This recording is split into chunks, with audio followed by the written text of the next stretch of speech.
Ang sarap pala ng mga pagkain sa Vietnam, pero wag ka, dito lang yan sa Bulacan. Kita mo naman yung subo ko, kasama buong mundo. Dito pala yan sa Mock Cafe, ayun yung address sa baba. Ang ganda ng ambience dito boy, na parang nasa Encantadia. Ewan ko lang kung pwede ka manood ng TV dyan. Ayun yung menu nila na puro drinks, malamang cafe nga eh. I-post nyo na lang sa mga interesado. Isa din daw sa bestseller nila yung classic tiramisu, kaso not available kaya yung biscuit na lang yung in-order. Ayan pala yung inabot ng in-order namin. Sa mga in-order namin, meron tayong pho, banh mi, Vietnamese fried chicken, biscuit tiramisu, coconut cream coffee, and egg coffee. Itong pho sobrang beefy ng sabaw, hindi masebo. Sobrang lambot ng karne. Baka kahit walang ngipin, makain mo to eh.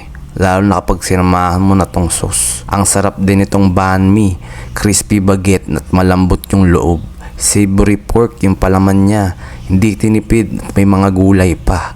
Masasarap nga kung sasamahan mo ng sriracha. Itong fried chicken naman sakto lang para sa akin. Sa tiramisu naman talagang damang-dama may lasa ng biscuit. May katamisan kaya kinilig nga ako dyan. Pinaka nagustuhan ko nga yung pho at banh mi. Yung serving nga nila doon pwede ng pagdalawang tao eh. Nakakabusog kaya masasabi kong sulit. Babalik ba kami? Siyempre naman, at sana available na yung classic tiramisu.